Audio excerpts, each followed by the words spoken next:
OU Nightly, we're tracking a severe weather risk for parts of northern and even central Oklahoma. I'll have all the details this evening. Plus, a lawsuit filed by Norman residents that could put the new homeless shelter in jeopardy. And we're live in Fort Worth with a preview of the Women's Gymnastics National Championship. This is OU Nightly.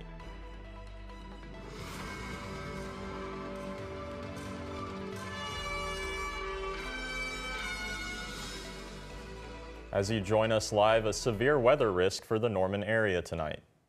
Thanks for watching OU Nightly. I'm Clay Webster. And I'm Gracie Steinbrink. We've had a wild week of severe weather, and today is shaping up to be just the same. OU Nightly meteorologist Carlin McCreary joins us in the studio with our first severe weather outlook. Carlin? That's right, guys. We are tracking some convection already starting to pop up in central Oklahoma. This severe weather risk that we're looking at is going to continue throughout the rest of this afternoon and the evening. I want you to look near the Kansas border. Some severe thunderstorm warnings already popping up. One had a report of even up to baseball-sized hail. So this is something we're going to have to keep an eye on as we continue throughout the rest of this evening. Our main threat here in Norman is going to be a line of storms that's going to make its way through later tonight and bring us that chance of damaging winds and hail. Here is that severe weather outlook out from the Storm Prediction Center. You can see areas of northern Oklahoma north of I-40 in an enhanced risk. We even do have a moderate risk sitting at a 4 out of 5 level in northern Oklahoma. So this is something that we're really tracking as we continue over the next few hours or so. I'll have all the details and talk timing and threats coming up. Back to you guys.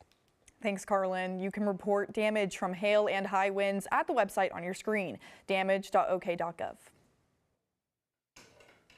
A lawsuit has been filed against the city of Norman over the proposed homeless shelter. OU Nightly's Jack Hancock breaks down the lawsuit and what it could mean for the city. A group of Norman residents filed a lawsuit yesterday challenging the legality of the election for Proposition 5. The proposition was a bond initiative to create a permanent homeless shelter, and 54% of Norman voters approved it. Diana Hutzel, William Coker, and Teresa Borum say the proposition falls under a section of the Oklahoma Constitution that requires a 60% vote when cities take on this kind of debt. The city argues the proposition falls under a different section, stating the public utility exception in the Constitution. This says that in cases where public utilities are voted on, only a simple majority is required. The city says this was mentioned on the shelter proposition. The suit requests a temporary restraining order which would immediately stop any progress on the homeless shelter or collection of bond funds. A judge rejected that request. A date for a full hearing has not been set yet. That was Jack Hancock reporting. Thank you, Jack. And we reached out to the resident's attorney and have not yet heard back. Our newsroom will continue to follow this story as it develops. The city of Norman has released its 2025 annual report.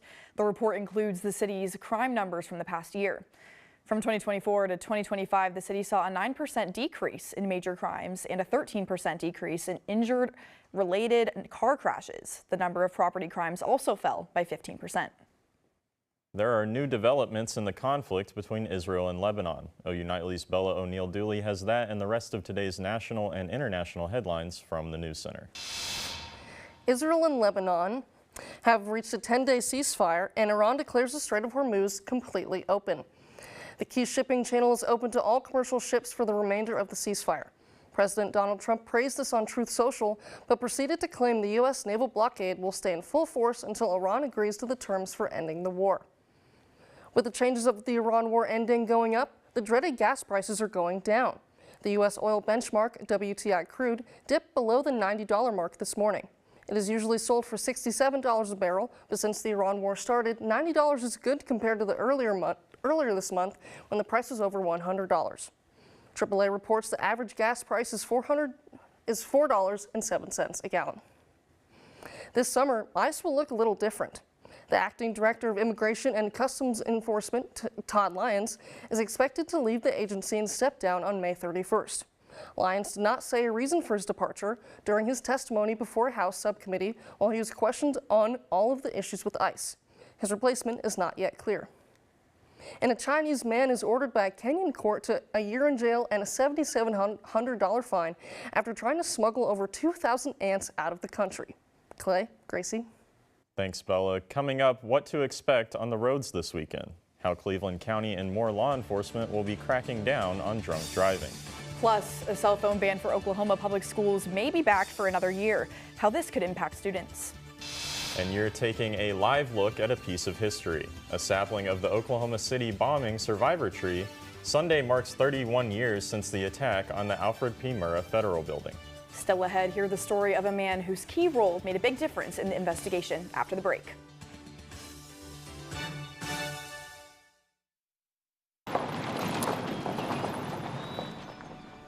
You need some help? Your tow chains are a little loose. Could spark a wildfire. I could show you how to secure them properly if you'd like. Sure. Thanks a lot. Anytime. You should check out SmokeyBear.com.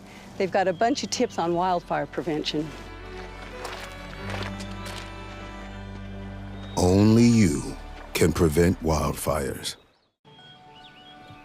Be right there. Wait. Use the shovel and bucket of water, remember? Drown, stir, drown, feel. Then make sure it's cool. Where'd you learn that? SmokeyBear.com. Brushed up on some tips before we left. Don't want to start a wildfire, right? Only you can prevent wildfires.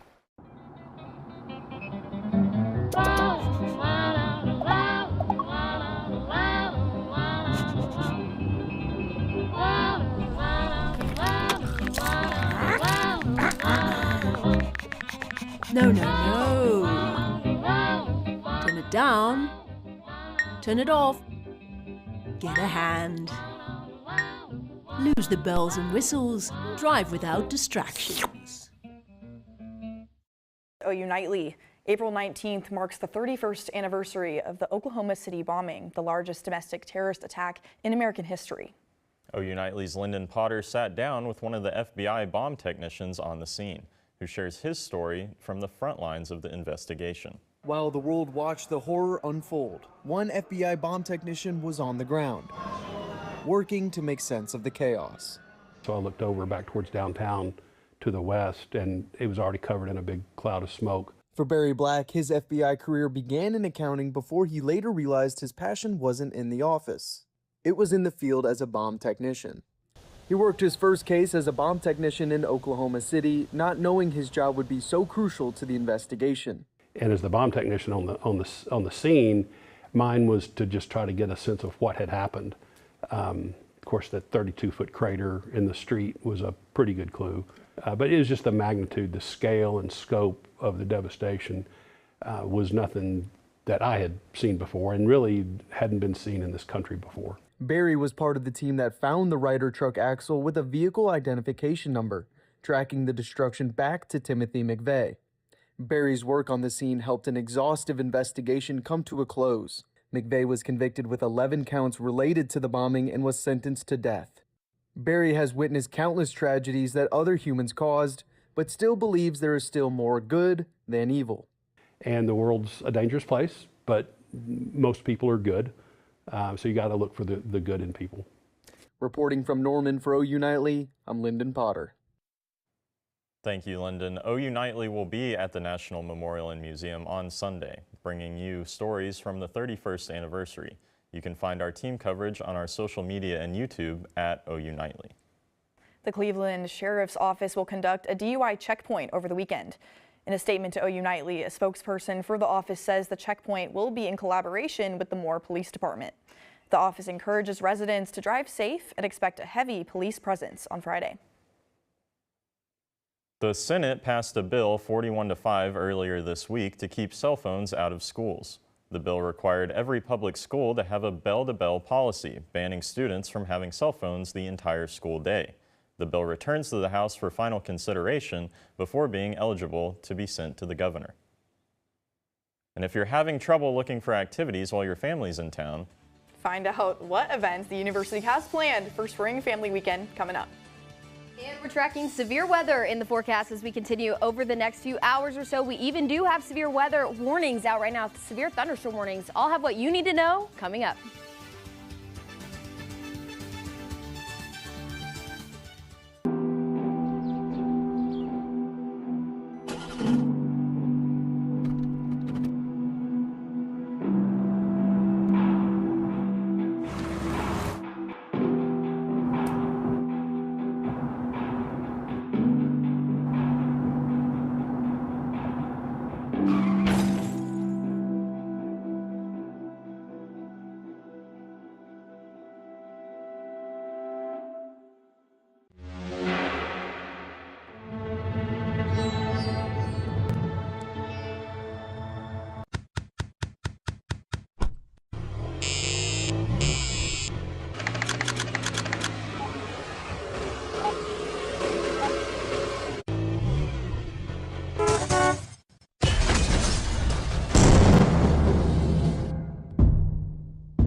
Water is our most precious resource and something that should be conserved and used wisely. Here is a water conservation tip you can try. In the bathroom, turn off the water while you brush your teeth. You'll save about 4 gallons per minute. That comes out to about 200 gallons a week for a family of 4. Water is life. This message was brought to you by the City of Norman. Well, hey friends, welcome back to OU Nightly. We've got quite a bit to talk about this afternoon and evening, so let's get right into it. We do have a tornado watch out for many counties in northwestern Oklahoma for that chance to see some spin-up tornadoes as we go into this afternoon and evening with a line of storms that's going to make its way through ahead of a cold front. So I know that's kind of a mouthful of words to say, but we'll talk about what that means. Here are those temperatures that we're seeing right now across the region. There's that cold front. You could see behind that front is the cooler air that's going to eventually make its way through to our area by the time we get to tomorrow. Here's that setup right now. We've got a dry line sitting to our west, and here's that cold front. Here are those storms initiating ahead of that cold front right now. A few severe thunderstorm warnings up to our north near the Kansas-Oklahoma border. So we're keeping an eye on those as we continue throughout the next few hours or so. But overall, here is that big setup that we're looking at. There's a tornado watch that extends all the way up near Wisconsin down into parts of Oklahoma. So this system's big and it's causing a lot of issues up to our friends in the northeast. A lot of tornado warnings, even confirmed tornado warnings as we've continued over the past few hours or so. Here is that severe weather outlook for the region. You can see that moderate 4 out of 5 risk extends from Kansas City down to Oklahoma. So that is the highest risk that we do have out for today. It's a level 4 out of 5 from the Storm Prediction Center. For us here in Oklahoma, though, that northwestern corridor, of I-40 is that enhanced risk, but here in Norman, we're sitting in the slight risk. So main threats that we're going to be looking at as we continue over the next few hours or so is going to be damaging wind gusts and even hail. So let's time this out for you step by step. Here are those storms that started to kind of initiate as we've continued throughout the next few hours. But here's that line that's going to start to form throughout the later hours of this evening, right around 11 p.m. for the Oklahoma City Norman area. So we're still pretty conditional as to how far south this line will go, but we're still keeping a very, very close eye on it throughout the next few hours. And then we do clear out into the overnight hours as we get into tonight. So for those threats, as we continue over the next few hours, the main threats here in Norman are going to be hail and damaging winds, but that tornado threat is still there. We can't rule out a few spin-up tornadoes as we continue over the next few hours or so. Diving a little bit deeper into those threats, here is that large hail risk. It's going to, for the most part, be to the northwestern part of the state for that chance to see up to baseball-sized hail, so definitely keep that in mind. As I said, our main risk is going to be damaging winds into northern parts of Oklahoma, and then that tornado risk is there, but it's on the lower end. So we're going to keep a very close eye on it as we continue over the next few hours or so. But once this moves through, our temperatures, they're going to be cooler than what we've been seeing. I mean, look at tomorrow, 63 degrees for that high temperature. So for the spring game, if anyone's planning on heading out to that, you might want to grab a jacket. But overall, it's going to be sunny once we get through this evening. We are definitely going to keep an eye on it because, you know, you never know. Oklahoma weather, Oklahoma spring, it's something that we are well aware of here in Oklahoma. But for the spring game tomorrow, the good news is the rain's going to be gone. So, yeah, just have to bring a jacket. Exactly. A little bit cooler. It depends on how you feel with the 60s. But I mean, still sunshine. It's going to be a beautiful day. Well, speaking of this weekend, the fun has just begun as OU's Spring Family Weekend starts today. Events include tours of OU's football stadium or a spooky ghost tour of campus. And tonight, starting at 5:30, CAC's spring concert starts on the South Oval. And OU baseball and softball are playing all weekend, and OU football's annual spring game kicks off at noon tomorrow. To see times and what other activities you and your family can be a part of, the schedule is on OU's Parent and Family Events website. And coming up next in sports, one Sooner squad has punched their ticket through the NCAA Finals. And new faces for OU football will take to the field in their spring game. Find out more coming up in Big Friday Sports.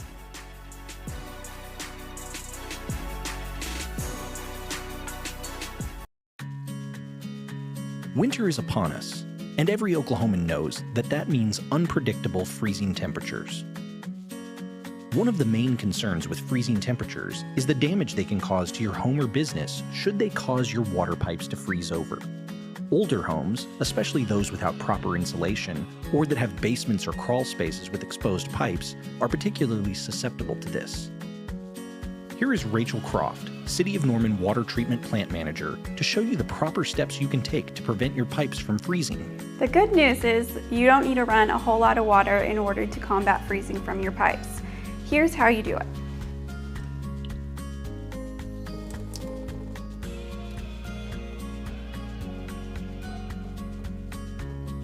Another thing that you can do to help is to open your cabinet doors to make sure that warm air throughout your home is getting to your faucet pipes.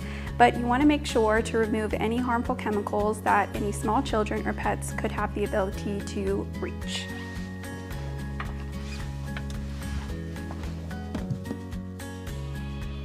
Following these steps can help save money on your water bill and help to conserve Norman's water supply.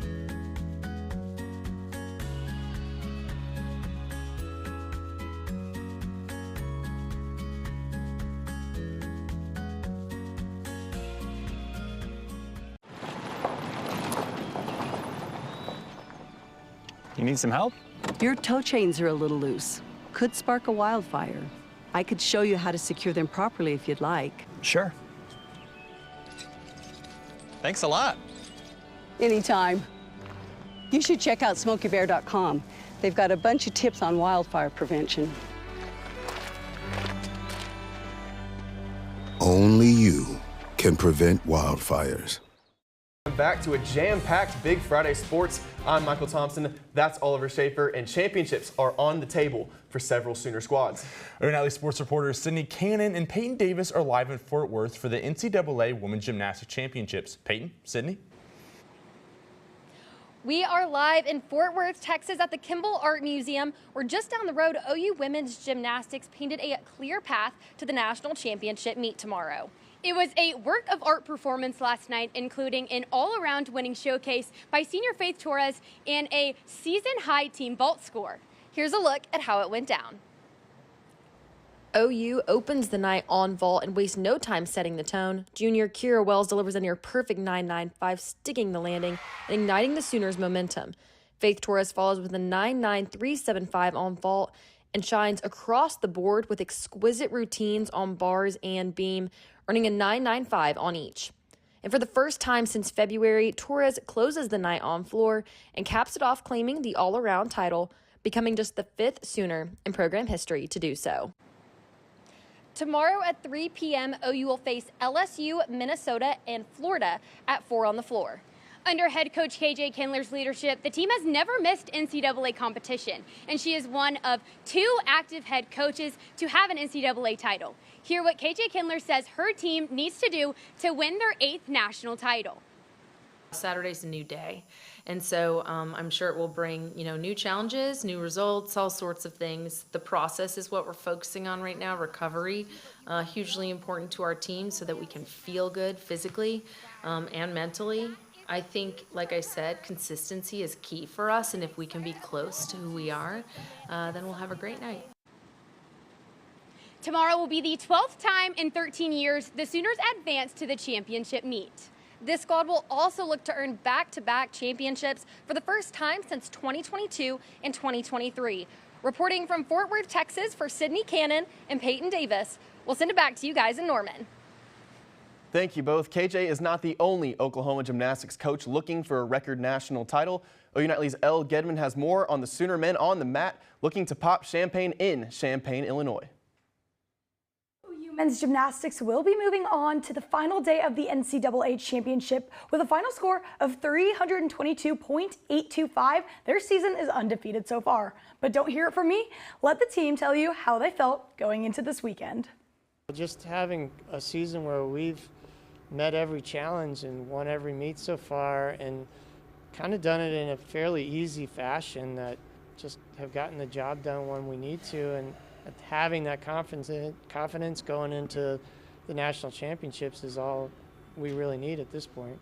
Our mentality hasn't really changed. We just go in here and do the gymnastics that we always do. Obviously, you're going in and trying to make those last, perfections and critiques to your routines, but really it's just the same mentality, do the gymnastics that we do every day. Ohio State and Nebraska will be moving on with Oklahoma. That's a whole lot of red. And the top 3 teams that compete tonight will move on as well for the final round of the championship. Find out if the Sooners can go back-to-back tomorrow night at 6 o'clock. Back to you guys.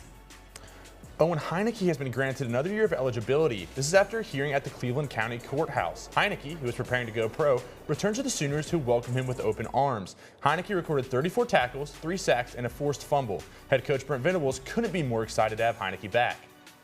Oh my gosh, he was pretty excited, but I don't know, not as excited as I am. So, just to hear him be excited, is something that's super special. I told him, remember how excited you are right now when I have a mental error, and he said, not a chance. So, it's a good coach-player relationship. I'm excited for one more year with him.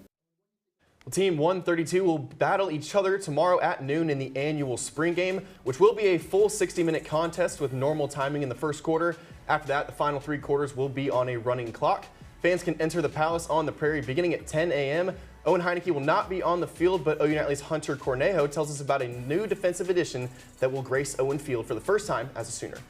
Brent Venables' defense is widely regarded as one of the best in all of college football. A key component for that is the linebacker position, and the Sooners added a talented one in Michigan transfer Cole Sullivan. Coach Venables and the success he's had on defense over his years, and especially linebackers, and that's just my ultimate goal is to one day get to the NFL, and I just felt like coming here, this coaching staff with him and Coach Dreiling would help me develop the best I could and get to the NFL. Sullivan got to see Oklahoma's defense in person last season when the Wolverines traveled to Norman, and it's safe to say it left a lasting impression. Just seeing the way the linebackers played in that game and throughout the year showed me like the kind of success that potentially I could have. Obviously, I have to earn everything. Cole Sullivan had quite the season a year ago wearing the maize and blue. Even had a big impact right here in Norman, sacking his now teammate John Mateer in that game.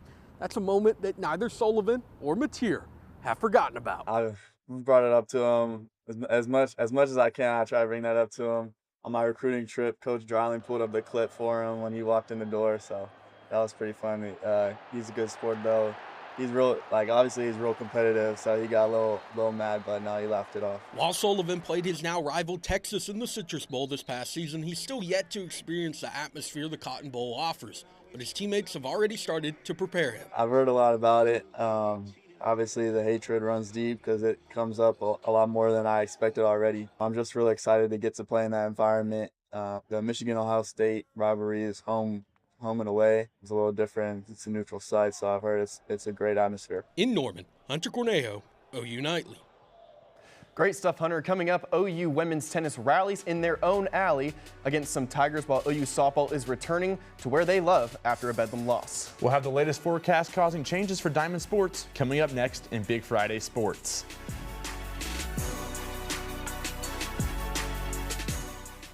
Did you know that items like paint, cleaning solutions, pesticides, solvents, and other chemicals are considered household hazardous waste? These chemicals are dangerous to our environment and water quality when they are dumped in our storm drains or gutters. Fortunately, the City of Norman has a dedicated household hazardous waste facility where you can properly dispose of these items. Call 405-366-5463 to make an appointment. For more information, visit bit.ly/Norman Stormwater. Did you know that trash, like plastic bottles and fast food wrappers, can carry germs and bacteria? When these items are tossed in the street, they eventually find their way to a river or lake and have a negative impact on aquatic life. Keep our waters clean by putting your trash in the bin.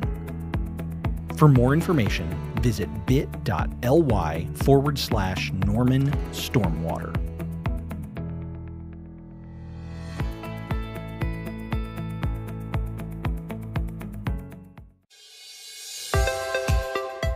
Water is our most precious resource, and something that should be conserved and used wisely. Here are some water conservation tips you can try. In the kitchen, collect the excess water you use to rinse produce and use it to water houseplants. Also, soak your pots and pans instead of letting the water run while you scrape them. Water is life. This message was brought to you by the City of Norman. Welcome back, guys. We do have a baseball and softball games tonight starting at 5:30, so definitely keep an eye on the weather as we continue into the later evening hours, but it should stay clear for the most part. We are tracking some convection ahead of that line, so be sure to keep your eye on the radar if you are planning on going to either of those games tonight. And as we continue into tomorrow, we do have the spring game that starts right around noon, and those temperatures are going to be on the cooler side as we go throughout the afternoon. Back to you guys. Thank you, Carlin. OU Diamond Sports each took trips to neutral sites for Bedlam battles, and they might want to forget those ball games, Oliver. Yeah, Michael, a tough week for Sooner Diamond Sports. Softball will try to get back on track tonight, though, as they face number 6 Arkansas. First pitch was originally scheduled for 7, got pushed up to 5:30 due to weather. The Sooners will look to avenge Wednesday's Bedlam loss, which is the first time the Sooners have had back-to-back losses all year. Arkansas rolls into the series after taking 2 of 3 from a top 15 Mississippi State squad, but Patty Gasso knows how to get back on track after a tough loss. We came in a little bit lethargic, a little bit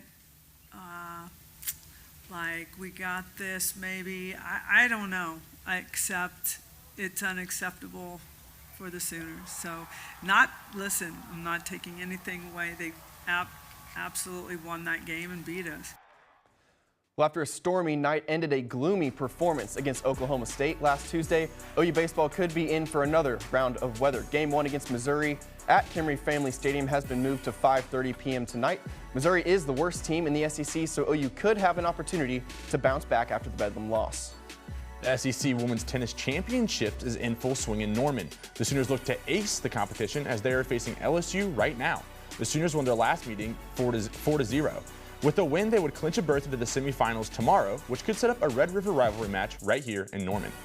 Well, Oliver, the NBA playoffs are almost set, and the final play-in game in the Western Conference will determine who plays the Oklahoma City Thunder in the first round. Steph Curry's vintage performance against the Clippers sets up a do-or-die game tonight at 9 p.m. against the Phoenix Suns, who lost to Denny Avdia and the Portland Trail Blazers last Tuesday. Now, Game 1 for OKC is set for 2:30 on Sunday. Oliver, who will be Oklahoma City's opponent? Shout out Dalton Davis. Steph Curry is the best point guard to ever do it. It's going to be Golden State Warriors. What do you think? I got to agree with you. I mean, I think the Phoenix Suns are a better team, but it's Steph Curry. It's hard to go against the man that's just carrying all throughout his career, performances after performances. I think he gets one more. He'll be back in Oklahoma City. Shades of 2016, but thank you so much for watching Big Friday Sports. For Oliver Schaefer, I'm Michael Thompson. Have a safe and fun-filled Friday as we spring into a Super Sooner weekend.